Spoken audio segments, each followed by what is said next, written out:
think about what is missing in your life and you talk to your friends about it and you put your attention and your energy on it in your telephone conversations and you go to sleep thinking about what is missing and you have this kind of an energy system going on for you, you will continue to have what you are thinking about show up in your life, and you'll see more and more and more of missingness continue to show up. You can't think about and put your energy on what is missing unless you want it to keep being that way in your life. So that's the first thing you want to shift. That's the first obstacle to reaching this state of what I call intention. Secondly, if you put your thoughts on what is, you will continue to attract what is into your life. Now, I'm going to suggest something very strange up here right now. I told you when it gets weird, that you have the ability to put your attention on an inner mantra that I have recorded in a CD called Meditations for Manifesting, that came to me from a teacher 2,300 years ago named Patanjali in India, who taught people at that time, when this is before the Middle Ages, this was like when people hadn't been out of caves too long, was teaching people how to levitate, and was teaching people how to bilocate, and was teaching people how to have the gift of fish and loaves 300 years before Jesus showed up on this planet. And his aphorisms of Patanjali are a big part of a spiritual solution to every problem. And what he suggested at that time is a meditation called japa. And this meditation is something where you take your attention, your inner energy, off of what is and onto what you intend to manifest, and you repeat the sound that is in the name of God as an inner mantra. And by repeating this sound, you attract the energy from outside of yourself, that is the source from which you emanated, to cooperate with you and literally collaborate with you to shift it into whatever it is that you intend to manifest. And you can do this with money. You can do this with getting pregnant if you haven't been able to do that. You can get it with selling your home. You can get it, and if you take a look at 300 years later, 400 years later, John the Baptist writes in the New Testament, the opening line of the of the book of John in the New Testament. In the beginning was the Word, and the Word was with God, and the Word was God. As strange as it may sound to you, based upon the conditioning that you have had, just like Ivan Illich, the repetition of the sound as an inner mantra is a way of getting in the gap. And it is a way of, when you repeat this sound, attracting whatever energy, that dormant forces that are out there, into your life to have whatever you need show up. And all I can say to you is, I stand up here before you tonight from my heart telling you that it has always worked for me. It is a meditation practice. It is so powerful, and I can't tell you how many people have been practicing it, including Gary, who spoke to you here today. And there is absolutely no limit to what you can attract into your life simply by practicing it. I have put it on CD. I put it in Getting in the Gap. I teach it. I donate all of the proceeds from it to charities because I was asked to teach it, but to take no money for it.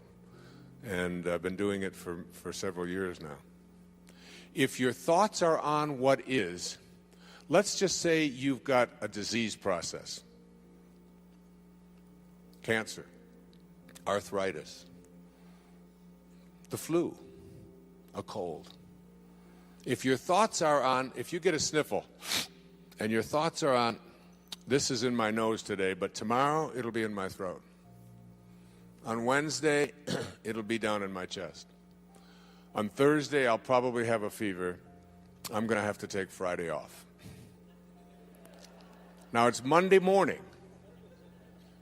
and you've got a sniffle, and in your mind you're taking Friday off with a fever. If this is how you have trained your mind to work, to put your attention on the circumstances of your life, self-actualizing people, Abraham Maslow was a great teacher of mine.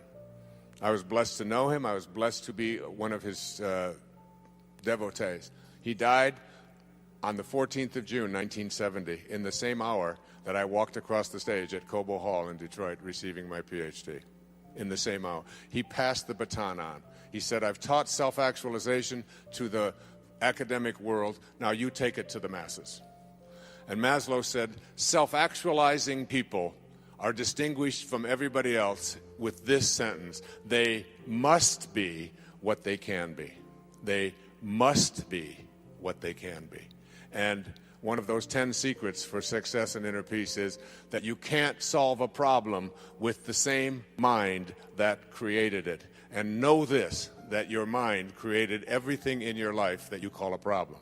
And self-actualizing, highly functioning people who live at these extremely, extraordinarily high levels of consciousness never put their thoughts on what is if they don't like what is.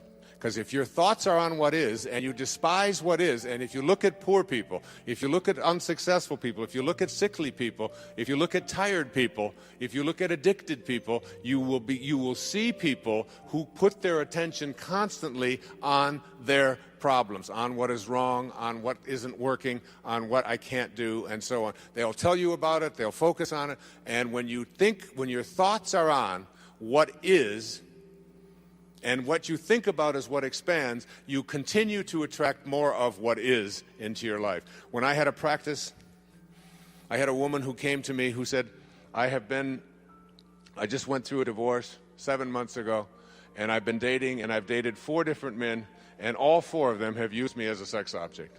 And every single one of them called me up after the first date and were mistreating me, and they didn't have any respect for me, and that was the end of it.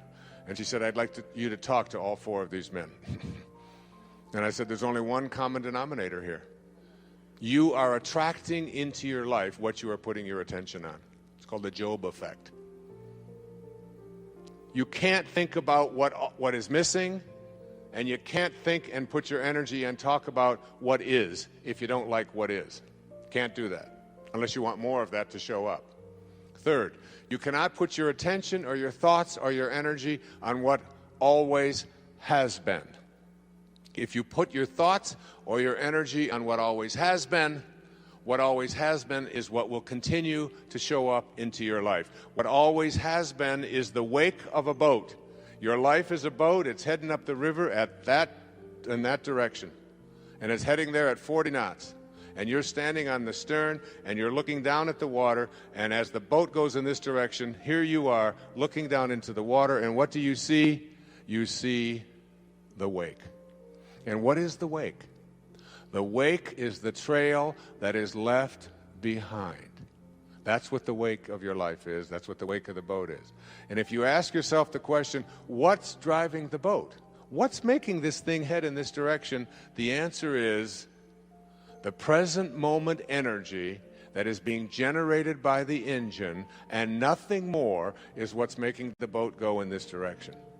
And then if you ask yourself this key question, is it possible for the wake to drive the boat? Can a trail that is left behind make a boat go in this direction? What's the answer? Impossible, isn't it? And so too is it impossible for the wake of your life, the trail that you've left behind, to be the reason why your life is going in this direction. It is not because of anything that has happened back here. That's an illusion that we live under. What has happened back here is a trail. The choices you make in this moment, and if your thoughts are on what always has been, this is the way we've always done things, this is the kind of person I am, I can't change, you can't teach an old dog new tricks, all of those cliches that have become so much a part of our life, if your thoughts are on what always has been, and you despise what always has been, you will continue to attract more of what always has been, even though you despise it. It works that way. So you can't think about what's missing, what is, and what always has been. And it gets worse. You cannot think about and put your attention on what they want or expect for you if you want that to change in your life. And there's no shortage of people who have an opinion about what it is that you should be or shouldn't be or how you should be doing it. Most of these are your relatives. I have a wonderful book in mind to write. It's called Your Friends Are God's Way of Apologizing for Your Relatives. But if I talk to your relatives, they laugh too. So we all have this idea that the reason I'm not getting where I'd like to be, particularly with young people and working with young people over the years, it's because my parents want this, and my parents think that, and my parents won't let me do this. And I always said, well, but why are you so attached to what your parents think? Well, these are my parents, and I have to do it. I said, you can listen to it, you can take it in, but you don't have to embrace it. You don't have to live by that. And certainly when you become adults, when if there are people out there who convince you that you should or shouldn't be doing this or that, then you're going to continue to attract exactly what it is that they have their attention on. So if you put your thoughts on what they want for you, you tell everybody else about how it makes you go from being blissed to pissed just by being in their presence, just by being on the telephone with them. That person, that in-law, that mother, that father, that grandparent, that child, that whoever it might be, is giving you, or even your neighbors or your friends or whomever, your coworkers, are telling you what you should or shouldn't be, and you don't like the advice that they're giving, and you resent very strongly. One of the 10 secrets for success and inner peace says there are no justified resentments. Your resentments are things that destroy you. So if your thoughts are on what they want for you, and what they want for you is something you don't like, you will continue to attract more of and use the attractor energy of the universe to attract more of what they want for you, even though you are upset about it. So here you go. There are 4 things that you can't do with your mind if you want to move into this state of intention that I'll be speaking about tomorrow. And these are: you cannot put your thoughts on what's missing, on the circumstances of your life, on what you always have been, or what others want for you. So you have to learn to do a somersault into the inconceivable and only put your thoughts or your attention on what you intend to manifest for yourself. Every thought that you have is an energy. Everything in the universe is an energy. And when you have a thought that is a thought that weakens you, which Hawkins speaks about so brilliantly in Power versus Force, that thought, the 10th secret in 10 Secrets says, wisdom is avoiding all thoughts which weaken you. And thoughts change and make you strong or weak depending upon whether or not what you're thinking at any given moment. The instant that you put something into your body and hold it close to it, the moment that you move into the energy field of someone who is negative, and I'll be speaking more about this tomorrow afternoon and doing a little bit more of demonstration on it, that everything in this universe is an energy. I have the prayer of St. Francis on which I'll be reciting tomorrow, and Sky will sing for you tomorrow, on a card that is produced by a woman who lives in a wheelchair. And also, and all it takes is to be in the energy field. If I had Linda hold this up next to her, it would strengthen her. Just the words. Energy is in everything. And here's one of the most powerful notions about how you move into this area of bringing higher energy to the presence of lower energy in your life to strengthen rather than weaken you. It was on the wall of the ashram where Mother Teresa lived. And it goes like this: if you want to know tonight what to do and what to think and how to bring this energy to you, listen to these words. And put these, as I said, the money that's collected on these goes to a woman who lives in a wheelchair, who has the intention to not be dependent. And you stick this on there, and you know, your children just have to walk by these words. and the energy it touches and impacts them. Just like the music, the CD, even carrying it around.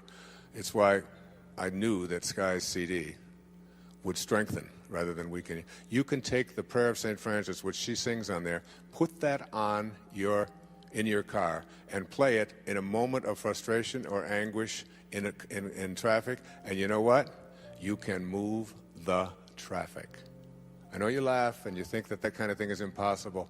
There is nothing that you can't do when you shift your energy from energies that weaken to energies that strengthen. And this is what Kent Keith had written and what Mother Teresa lived by. She said, people are often unreasonable, illogical, and self-centered. Forgive them anyway. If you are kind, people may accuse you of selfish, ulterior motives. Be kind anyway. If you are successful, you will win some false friends and some true enemies. Succeed anyway. If you are honest and frank, people may cheat you. Be honest and frank anyway. What you spend years building, someone may destroy overnight. That's particularly relevant in America, isn't it? Build anyway. If you find serenity and happiness, they may be jealous. Be happy anyway. The good you do today, people will often forget tomorrow. Do good anyway. Give the world the best you have, and it may never be enough. Give the world the best you have anyway. You see, in the final analysis, it's all between you and God. It was never between you and them anyway.